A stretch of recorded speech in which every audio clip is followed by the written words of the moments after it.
Hi, everyone. Thank you for listening and tuning in week to week on the Grey Nurse podcast.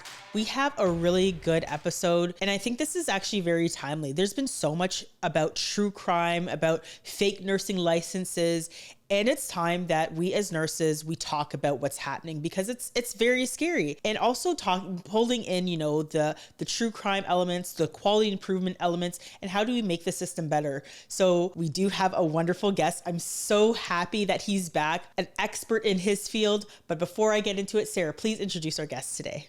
For all you Gritty Nurse fans that have been listening for a while, we've had Bruce SackMan on before. We love Bruce, and he actually sends us emails all the time with cases about true crime and things in the news.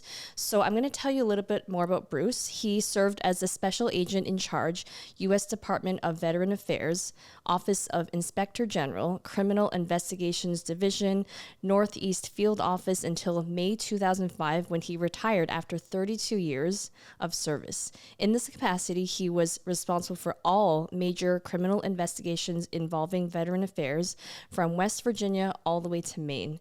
During his tenure, he was involved in hundreds of investigations involving allegations of fraud, corruption, false claims, thefts, patient assaults, pharmaceutical drug diversions, and suspicious hospital deaths. Bruce is a former self-employed licensed private investigator in New York City, specializing in healthcare-related matters. Under contract, he had directed major investigations for a large New York metropolitan regional healthcare system. He is also the co-author of the book Behind the Murder Curtain, Special Agent Bruce SackMan Hunts Doctors and Nurses Who Kill Our Veterans. Welcome, Bruce. We're so glad to have you back again. And I'm so happy to be back again because there's so much happening. Oh my gosh. Yes, in the last Yes. year especially, since we last had you on. Some of which has even surprised me after all these years of doing these investigations. So I'm very excited to be back and start chatting about these issues. Yeah, and I think that one of the stories that has come up recently since we last had you on was a nurse named Charles Cullen, and he actually has been featured in 2 Netflix series. So there was one that came out, it was back in October, called The Good Nurse, and it was with a couple of famous actors, and then there was another one which was called Capturing the Killer Nurse, which came out in November. Maybe, Bruce, you could just tell us a little bit about Charles Cullen. I know it says here he's murdered many, maybe even up to hundreds of patients during his 16-year career. Right? Yeah. Crazy. Maybe you could give us a little synopsis. I don't really know where those numbers come from. But first of all, have you read the book, The Good Nurse? So I'll be honest, I haven't read it. Go ahead. It's better than the movie. Oh, I'm telling you, okay. it's better than the movie. The book is outstanding. And I wrote a book about serial killers, and I'm telling you, this book on Charles Cullen, The Good Nurse, is outstanding. All right, a book to add to our list. Yeah. And that everybody to read, first of all, because it's even better than the TV show. Let's talk about Charles Cullen, and let's talk about the whole world of medical serial killers and why someone like Charles Cullen was so successful. And you know what? It's not really that unique as to what happened with Charles Cullen. As we know, Charles Cullen was a nurse that worked in numerous hospitals. And when the first hospital suspected something, they didn't say anything to the second hospital. They were just so happy that he moved on. They just washed their hands of it, which went on to the third hospital, to the fourth hospital, to the fifth hospital. And this is why medical serial killers, and not only Charles Cullen, but medical serial killers throughout the world have been able to get away with this. Is particularly disturbing, but not unusual, is that some of the hospitals in the world of Charles Cullen did some pretty good internal investigation, and they came out with considerable evidence that he may have been intentionally harming patients, but they never called the police. They never called the authorities. In fact, the way the authorities learned about it, and this is also very common throughout the world of medical serial killers, is not from the hospital management, but it's from a courageous nurse, whistleblower, who actually called the authorities, in this case, the Good Nurse, as it's known, and let them know. Otherwise, the police would have never known. Look, I would have never known about all the medical serial killers that I had investigated if it wasn't for the courageous, outstanding, usually nurses, sometimes physicians, who come forth and make these allegations after being totally dissed by management. In fact, there's a case going on right now in England about a nurse named Lucy Letby. Have you been seeing this, following this? She's accused of killing babies. The trial is ongoing right now as we speak. And one of the doctors gets up, and I can actually read it to you. And he says, I went to management with my concerns, and management poo-pooed it. And I went back to management with our concerns, and they poo-pooed it because no one wants to have a reputation in their hospital that someone on their staff is intentionally murdering somebody. Usually what they hope is that person will just leave and go on. Now, in the case of Charles Cullen, which was terrible, when the police got involved in the investigation and they went back to the previous hospitals still refused to work with the police. They refused to give them copies of their internal reports. Can you imagine that as a patient? Can you really imagine that? So Cullen represents not really an extreme. You know, if you're not familiar with the world of medical serial killers, you say, wow, how could he work for 8, 10 hospitals? That number is pretty high, but there are cases throughout the world where medical serial killers were suspected by management, but they were so happy to see that person move on to the next hospital that they didn't say a word to the police and they didn't say a word to the next hospital. As a matter of fact, there's a case in Germany, which I work with the German police on, a fellow by the name of Niles Hogel. He's responsible for killing over 100 patients. As a matter of fact, suspected of killing closer to 300 patients, actually. And when Hospital A suspected something, they never said anything to Hospital B. Well, the German prosecutor did something there that has never happened anywhere in the world before or since. The German prosecutor actually filed charges against the managers in those previous hospitals that knew something, suspected something, and never called the police and allowed Hogel to go on to the next hospital and to the next hospital. Yeah, that's so crazy. I think there's a couple really important points that you touched on, Bruce, that kind of give us, myself and Sarah, thoughts to pause in terms of even just like that aspect of nurse whistleblowing. It is not respected in our spaces. When nurses come forward with complaints, and especially when nurses come forward with complaints, whether it's another nurse or physician, we do get often poo-pooed away and not respected, or sometimes we're the ones that are disciplined when we bring these issues forward. So it is a huge problem within our nursing profession and within the medical and healthcare profession. And there was another thing that I wanted to touch on too that you had mentioned, and it really surrounded the whole fact of this nurse being able to go from hospital to hospital and the fact that hospitals were blocking the investigative process. I mean, there's this weird thing, I don't want to say specifically in quality improvement, but just this whole like protect ourselves first from a hospital standpoint. So like, we don't want the litigation, we don't want to deal with this. So they'd rather protect themselves than actually, protect the public. And that's really scary. I think that's why we have college bodies that are supposed to be protecting the public, but they don't have the information if, there aren't, again, those nurse whistleblowers to say that there are problems. We are considered nurse whistleblowers, and we've dealt with our own issues with people kind of calling us out and saying we're unprofessional for saying the things that we are. But at the end of the day, we do it because of patient safety. But it is a huge issue, Bruce. Yeah, and just to add in my perspective from hospital leadership, I think a lot of organizations view themselves as self-governing. So whatever happens within the hospital, we'll deal with it, we'll handle it. So maybe that's why, and I'm not saying this is right, there's this reluctance to involve the authorities, but also a lot of organizations are wanting to save their face. So they think that if they employed a serial killer, then it's going to reflect poorly on them. When in reality, we know a lot of them are charming. They are able to fabricate explanations for why they've, had so many different jobs. But if these hospitals were to talk to each other, they would realize that it's not really about blame. It's about let's do the right thing, which is to make sure this person can't continue to murder patients. That's kind of my perspective on all of this. And also there's the Good Samaritan's law, right? So if you were to step in and save somebody, you're protected. But I feel like there aren't laws or anything to protect nurses that speak up. And Yeah. like a lot of them, their careers kind of Fizzled out. They Yeah, a lot of flounder nurses because we of know, what yeah. they were trying to do, which is doing the right thing. And I haven't read this book, but I'm interested as to, maybe you shouldn't give this away, Bruce, but I'm curious as to what does happen to that good nurse at the end. Yeah, and maybe even before we get into this, just Bruce, how would you go about investigating this? Because we saw all of the, like, through the story and how the story was told, all of those kind of blockages that were put up, that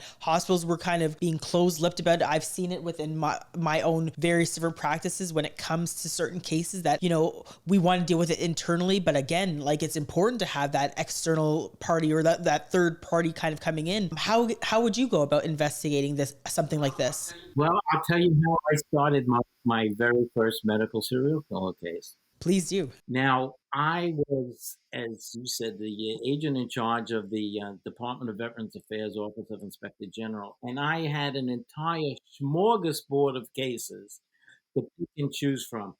Drug diversions, theft of equipment, medical fraud, contract fraud, procurement fraud, bribery, you name it, because hospitals are small cities. They do a lot of procurement and a lot of bad things can happen. Right? Then all of a sudden, one day, I get a call that kind of changed my life. I get a call from the chief of psychiatry at the Northport, Long Island VA Medical Center. And she said, Bruce, you're not going to believe this, but there's a doctor working here. And there's a news story that he spent time in prison for poisoning his coworkers. And I looked at the phone. I said, what is today April 1st? Is this like an April Fool's Day joke or something?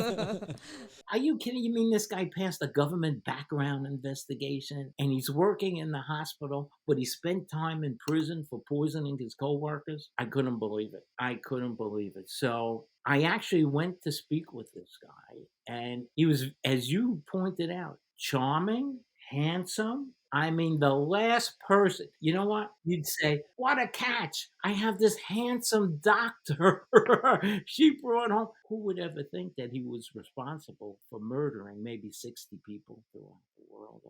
So the whole question was, now, how do we go about investigating this? Now, I had never done one of these cases before. I was basically white collar crime or drug diversion investigator, but homicides in hospitals, I never heard of such a thing. So my boss actually hooked me up with this actually world famous medical examiner named Dr. Michael Bonin. And he said, Bruce, this is the way we do these things, he says. Because this doctor, his name was Michael Swango, because Michael Swango was in this hospital for a brief period of time, we need to pull the medical records of every patient that was in that hospital during the time he was there. And we're going to assemble a team. And this team is going to consist of physicians who are expert in chart reviews. So they can review the chart and they could say, you know what? We don't see why this patient should have expired when he did, right? A toxicologist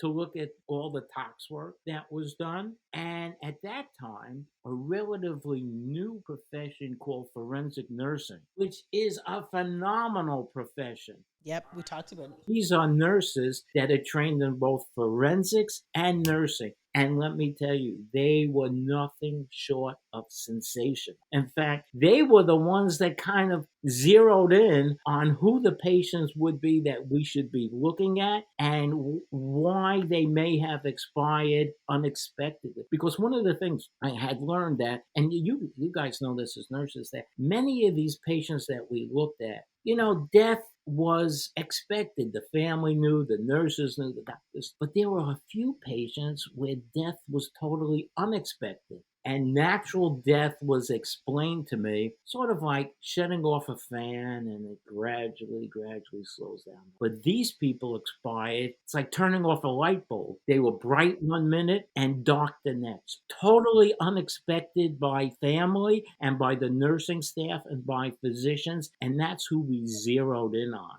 So we came out with about 6 really good cases that this team had identified for us. The next thing you have to do is you have to go to the families and ask for permission to exhume their bodies because they're all buried. All right. And now imagine getting a visit like this. Hello, my name is Bruce SackMan. I'm with the Department of Veterans Affairs Inspector General's office. We have reason to believe that your father's death may have been of a suspicious nature. Could we have your permission to go to the cemetery and dig up his body and run some tests? Imagine getting a visit like that. Not the kind of visit you get every day, is it?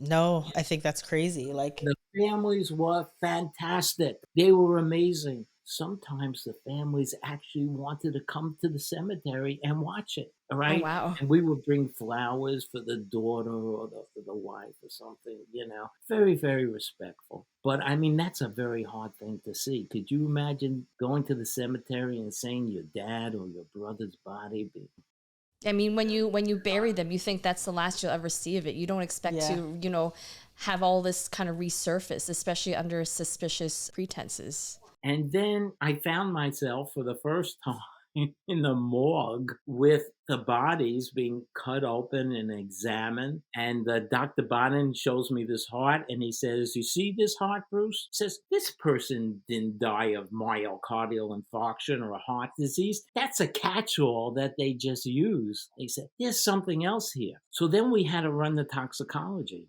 And the toxicology is a lot harder in embalmed bodies, right? And the question was, can you find certain drugs in embalmed tissues? And we had to go to a private lab because the FBI lab didn't want to do this for us. So we had to go to a private lab called the Reader's Lab, which is the largest private forensic lab in America. And I said, "Are you going to be able to find these drugs in embalmed tissue?" And Dr. Reader said, and remember, I'm a layperson. And then Dr. Reader said, "Oh, don't worry, Bruce." He says, "We have this new machine. It's called the High Performance Liquid Chromatography Tandem Mass Spectrometer." wow, it's a mouthful. He said, "Don't worry, Bruce. You wouldn't understand. You couldn't understand, but it works." And like we take a sample and it goes around and around and we analyze it. So they came out and they determined that there was epinephrine, which is adrenaline, and succinylcholine. And these are two drugs that are commonly used, particularly succinylcholine. There's some ongoing cases right now involving succinylcholine. And these drugs were never prescribed.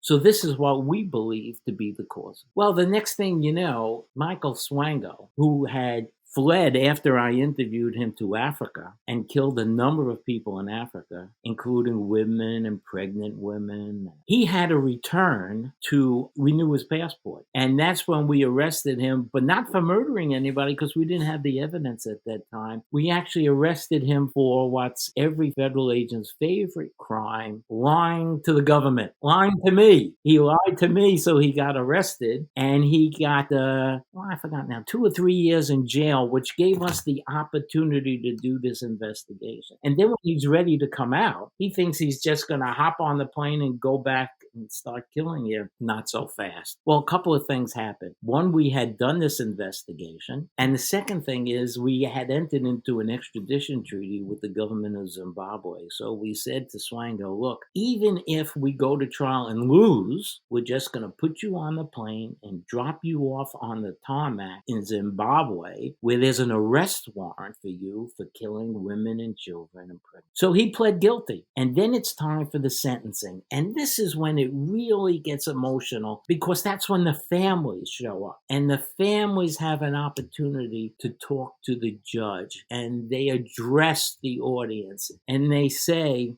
had Dad had served in the military only to be murdered at a veterans hospital. It's very moving.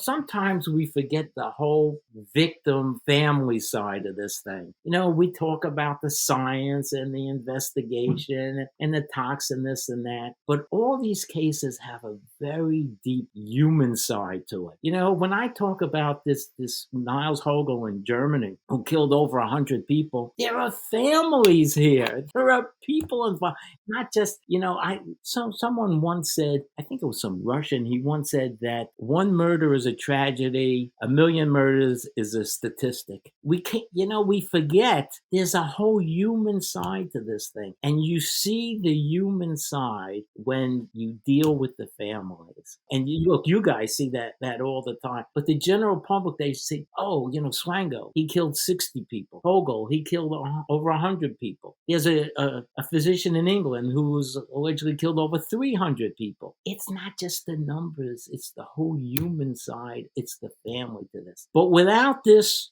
doctor calling me and telling me about this guy Swango, I would have never known. There was a VA nurse in Massachusetts who I investigated and was convicted of killing a number of veterans with epinephrine. We found out about this through nurse whistleblowers. After the trial and after she was found guilty and those nurses returned back to work, do you think they were heroes or do you think just the opposite? You know what their coworkers said to them? What the hell did you do to us? Now all of a sudden the reputation of our hospital is not how we save people, not all the wonderful work we do, but hey, that's where the serial killer was. You don't want to go to that hospital. You don't want to ever go there. They had a nurse serial killer. Did they ever thank you for saving lives? Thank you for helping convict a murderer? No, that was not the attitude of their co-workers at all. It's very, very difficult. It takes a lot of courage to be a whistleblower in the medical world. A lot of courage. Probably the worst story that I know is about these two nurses in a place called Kermit, Texas. Kermit, Texas is a small little town in the oil basin. It's very hard to recruit doctors and nurses out there. Right? Nobody really wants to live there. So these two nurses who happen to be the entire compliance department, they go to management and they say, we think this doctor is harming people. We think he's a terrible doctor. And management said, you know how hard it is to find doctors in Kermit, Texas? Why, we have to go all the way to the Philippines. To Ireland to find. So you know what, nurses? Keep your mouth shut and go back to your little office and be quiet. And these two nurses said, what the hell do we do now? We feel we have this obligation. We have to do something, but we went to management and they told us to shut up. So what did they do? One nurse says, look, I have an idea. Let's send an anonymous letter to the Texas Medical Board about this doctor. Well, the doctor gets wind of it and boy, is he pissed.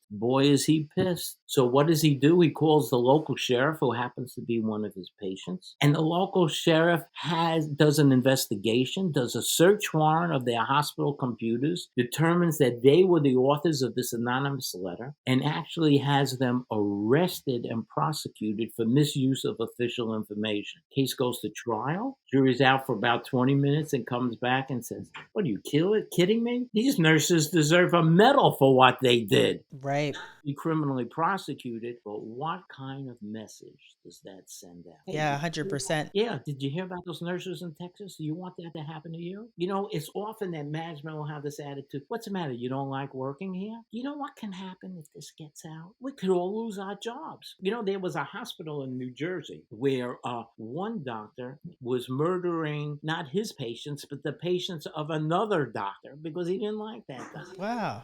Oh my gosh. You know what happened? The word got out. It got in the press. The hospital had to change its name 3 times and eventually went out of business. You want that to happen to you, nurse? Oh, and by the way, nurse, when you're bringing these allegations, is your background so perfect?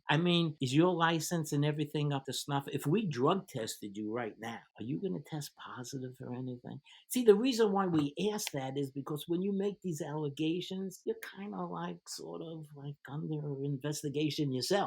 But I think that with all these cases, there is a running theme, right? Very similar to the Charles Cullen case and the whole idea between nurse whistleblowers and, hospital administration kind of trying to cover their tracks. There's all these red flags. Did you catch some of the red flags, Sarah, too? Yeah, like I think Bruce, you go over some of these red flags in your book, but one of the ones I remember you talking about was when a certain nurse is on shift, the death rate goes up, and when the nurse in question isn't working, it goes down. So maybe you could expand on some of these red flags. This happens in almost every case throughout the world. As a matter of fact, some of the cases ongoing right now, including the Lucy Ledby case, that's the way they get started. The problem is how many people have to expire before somebody wakes up? But almost every case throughout the world is this way. Every time Nurse Bruce is on duty, the death rate goes up. Nurse Bruce takes a vacation, the death rate goes down. Now, does that mean that Nurse Bruce is a serial killer? No. No, it doesn't. Maybe Nurse Bruce has the most complex cases. Maybe there's another reason for that. But you know what's interesting about Nurse Bruce's cases? Not only does he have the highest death rate, but many of these patients were not expected to expire when they did. And when you combine those two things, then you got a real problem on your hands. A real problem. And there are many cases ongoing. There are more medical serial killer cases ongoing now than I could ever remember, including one in Ontario. You're familiar with that one, Brian Nadler? No. No, but we knew about a different one, Elizabeth Wettlaufer. Oh. Dr. Brian Nadler is accused of murdering 4 COVID patients. What? Oh my God, we got to do an episode about this. Oh, yes. What? Okay, maybe if you quickly tell us a little bit about this doctor. As crazy as we are. Oh my goodness. You got 4. Check it out. Brian Nadler, Nadler. He's this month and next month, I think, going to be the preliminary inquiries onto the case. That's happening right now. And that's not the only COVID-related serial killer. There's one in Germany as well, as a physician who's accused of killing some COVID patients. So we'll see what happens. But watch that one, Brian Nadler in Ontario, Canada. Oh my gosh. Ronaldo Ortiz accused of injecting nerve-blocking agents and other drugs into patient IV bags. Now, you know what's interesting here is that this is a somewhat unique kind of motive for him. Apparently, he hated management, and he felt that management was constantly picking on him, and that his coworkers were picking on him, and he's better and smarter than they are, so he's going to punish them. And allegedly, because this case is still going on, allegedly he punished them by putting poison in their IV bags. Known as a medical terrorist, according to the prosecutor. Check this guy out, Dr. Ronaldo Rivera Ortiz. Oh my gosh. With all of these cases, I think the big question that, nurses, other folks that listen to our podcast, administrators, health leaders, what are the things that we can do to prevent this? Like, I think we touched on a couple things. So like one, I think first and foremost, we need to have policies that protect nurse whistleblowers. Like, I think that, I've been on shift where I've had that gut feeling about certain things. And I think sometimes we need to trust that. We need to trust those gut feelings when, maybe something seems suspicious or as young folks say now, they say sus. If we start seeing that or feeling that something is suspicious, we should maybe start even documenting it, keeping some files and records in terms of what we might be seeing. And we need to report it. There are internal reporting systems. We need to use those to our advantage. And I think the other piece, and maybe Sarah, you can please jump in afterwards, is there was no system to really capture the movement of, these healthcare professionals from one hospital to another. So like they might have done some crimes at one hospital, then they moved,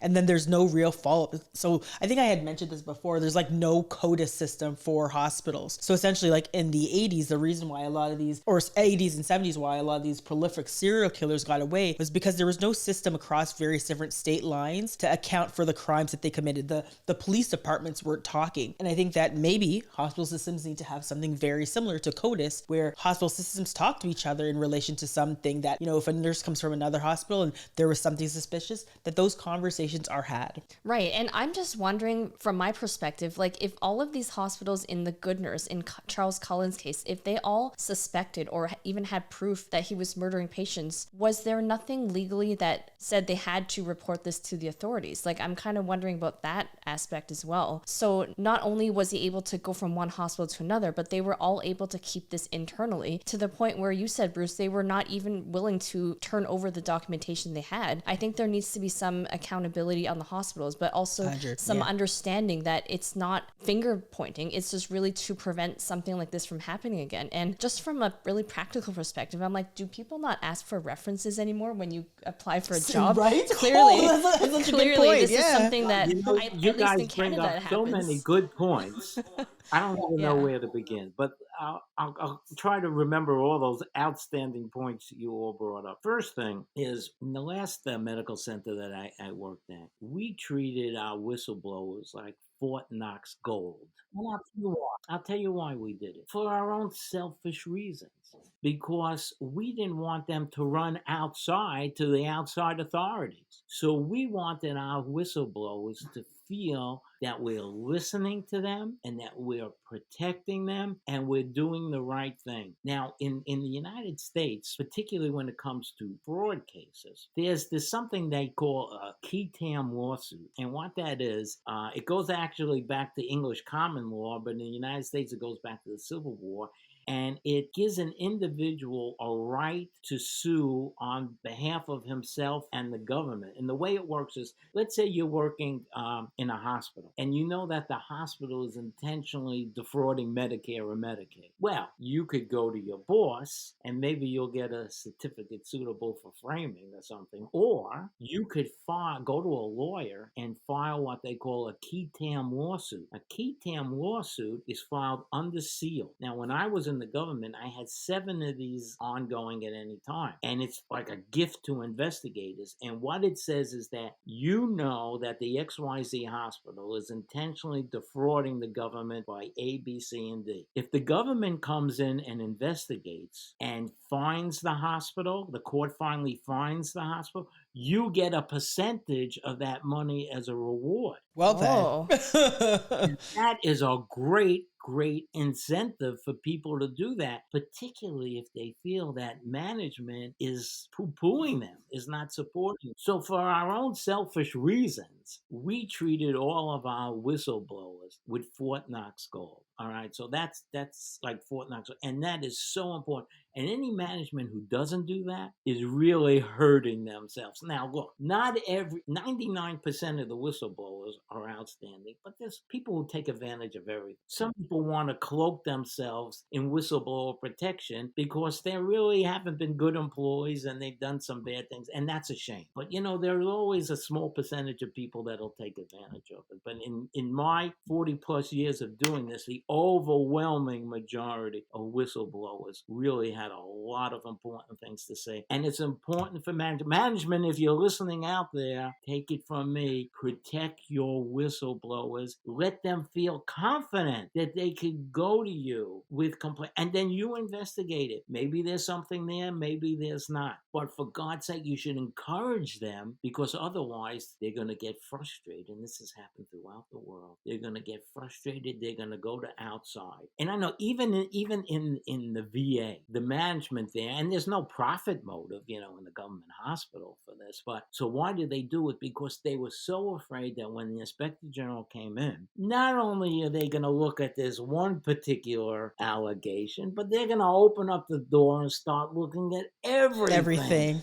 Yep. So we don't want them to come in here, okay? So look, management, treat your whistleblowers with like Fort Knox gold. Now to a second thing that brought up, as a result of the Cohen case, the law in New Jersey and a number of states, not every state, but I think over 20 states has changed, that enable hospitals now, Hospital A, to report to Hospital B their suspicions without being sued. So many times, out of all these tragedies, something good comes out. In the case of the Cohen case, that good came out. In the case of the Swango case, the world of medical credentialing improved dramatically. Now, and I speak in front of groups of medical credentialers all the time. That's probably the number one group that I speak to, because nobody wants to hire a Cohen or a Swango or anybody again. Now, that being said, you could still do all your due diligence. In fact, when you hire the person, they may be fined and something could happen, change in their life. They could become drug addicted or God knows what. And then they could turn bad, which you can't blame the credentialing people for. But particularly during a pandemic. Now, let's talk a little bit about the pandemic. As you know, during the pandemic, there's a tremendous shortage of the high burnout, totally understandable, a high burnout of medical professionals and a lot of traveling nurses. And traveling nurses, the majority of them were really outstanding, but there were a few bad apples in this world of traveling nurses. And the firms that hire them and place them did not really do such good vetting. But look, I understand when the enemy's coming over the hill and you need soldiers, you don't have time to carefully vet every soldier. You want to stop the enemy from coming over the hill. So the last case I had at my last hospital was a traveling nurse who had a history of stealing drugs and stole drugs from our hospital.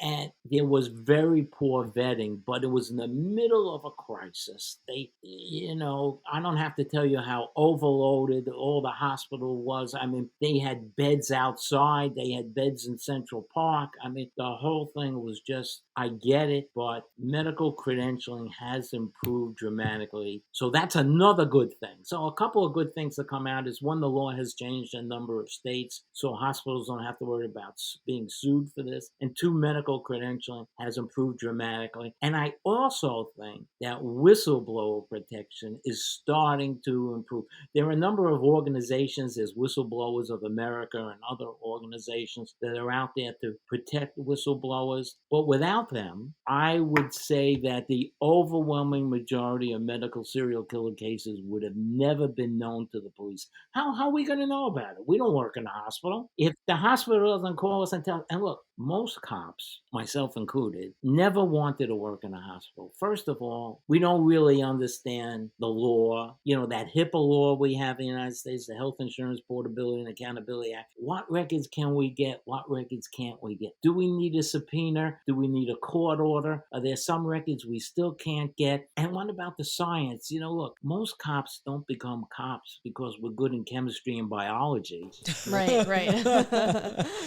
So we really kind of depend on you guys, and we don't really know the politics. We don't really. So you know what? We have enough crimes outside that we don't really want to go into the hospital. And not only that, but by the time we go in the hospital, we'll probably be faced with something like this. Thank you very much, officer, for your concerns. We were as concerned as you were here in the hospital. So we put together a board of our very best medical experts, and they all came to the conclusion that all these patients died as a result of their natural disease processes. Now, if you want to continue the investigation after, I gave you, knock yourself out, but we don't think there's anything there.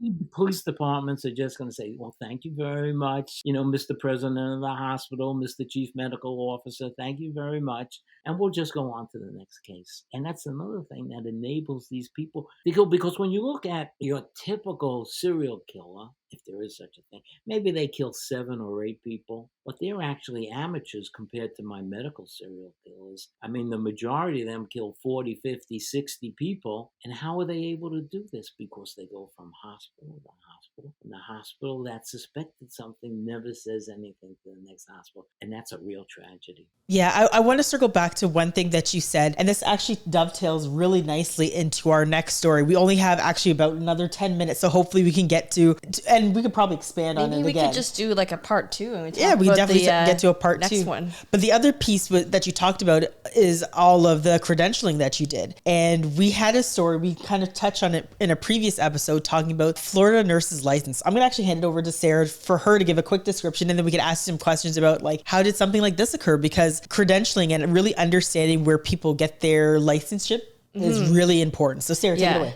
Yeah, this was actually a big deal in the States, and it kind of traveled up to where we are as well. So Operation Nightingale. This was a federal investigation into what officials say was a wire fraud scheme in which several now closed Florida nursing schools sold phony nursing diplomas and transcripts from 2016 all the way up to 2022. 25 defendants, including school owners and alleged recruiters, have been charged. U.S. Attorney for Southern District of Florida, I'm going to butcher this name, Markensky Maggie Lapointe announced in late January. So this involved 7,600 students who paid an average of $15,000 for bogus diplomas, according to prosecutors. Around 2,400 of these people then passed a licensing exam to obtain jobs as registered nurses and licensed practical nurses or vocational nurses in multiple states. So Bruce, I know you're really up on the news, and I'd love to hear what your thoughts are on this story. And we knew it blew you away. So, and if you've had all the cases you've had, and this has blown you away, we're taking it back as well.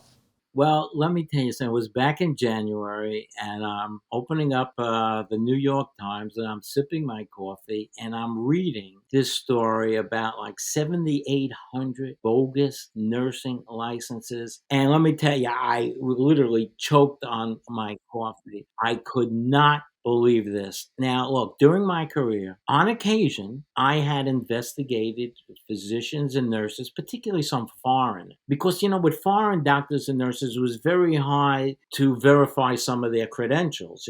They come from countries it's difficult to verify their credentials, but it was rare. It was rare. And no one, I swear, no one on the planet Earth has more respect for nurses than I do. And I've arrested a number of them, but I found out about them through the honest, hardworking, dedicated nurses who are really pissed off that somebody in their profession was doing something bad, And Right, I know right. how hard it is, how tough it is, how smart you have to be a nurse. And I read this, and it actually hurt me. It actually hurt me to read something like this, that a scandal of this size, of this proportion, had actually occurred. And you know what? I think some of the patients are going to say, how do we find out who these nurses were? And was that one of the nurses that treated my dad? Because, many times families think that they didn't get really the best care when they probably did get the best care, but because dad or mom had expired, they think maybe something happened. But if you think that, rightly or wrongly, and then you read that the nurse who treated your dad had bogus credentials,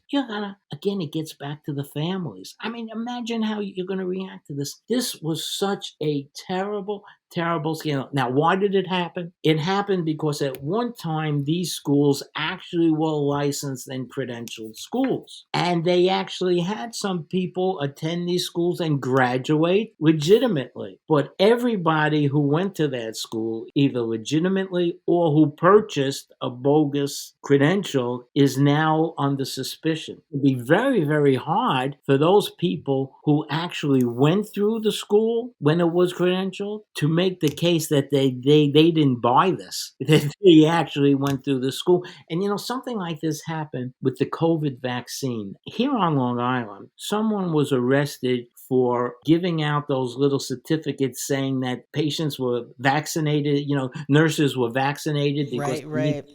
when in fact they weren't. Yeah, But scam some, happened everywhere. but some of them actually were vaccinated. But if you Jeez. went to that particular location and got that card, you had to prove to your employer that you actually got the vaccine and you didn't get one of these bogus cards. So the same thing here for some of the nurses who actually legitimately went through the program now, they're going to have a tough time trying to convince the authorities that their license is real.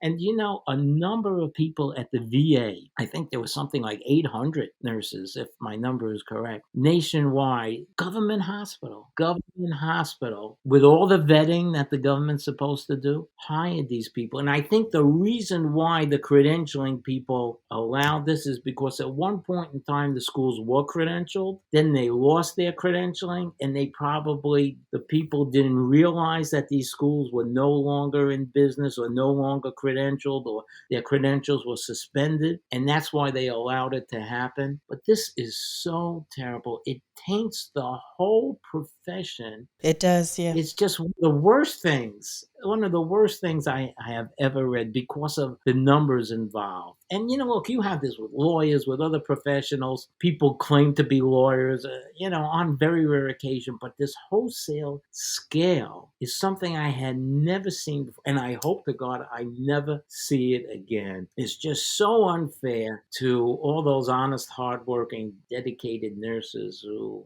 have to open up the newspaper and read something like this. It's Yeah, I agree. Yeah, it's really troubling to me. And I also think, like, at the end of the day, who does the onus fall on? Is it on the nurses that got the fake credentials? Is it on the school? Is it on the hospital that hired them? I think there's a fair amount of finger pointing happening, but I'm just wondering, Bruce, what your thoughts are. Where does the onus really lie? Well, prosecution came, the prosecutors charged the school officials that enabled this to happen. They have not charged anyone who actually received the bogus certificates and used that, because a number of them were able to still pass the national nursing exam, even with their bogus credentials. But you see, the way the law reads, there's something called mail fraud and there's wire fraud. And this is the way it works. Years ago, before all this electronic stuff that we had, it was mail fraud. In other words, if you put a document in the mail knowing that it was fraudulent and used to defraud somebody, that was a mail fraud. That used to be very common. But since mail is not used that much anymore and the wires are used now, electronics,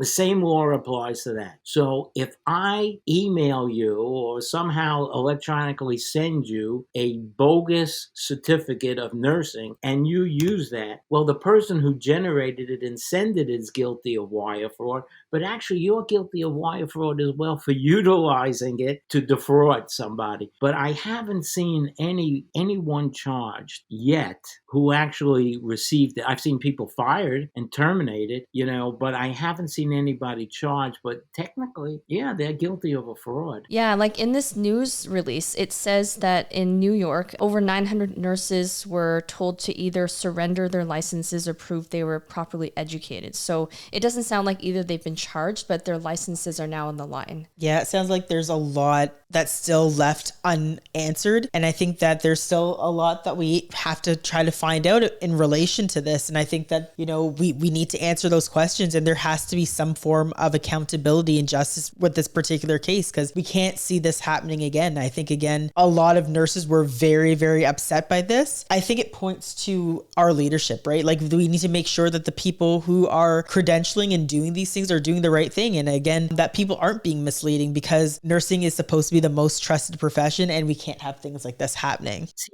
I don't know if there exists a list of these 7,800 nurses, or whatever you want to refer to them at this point, who receive these bogus.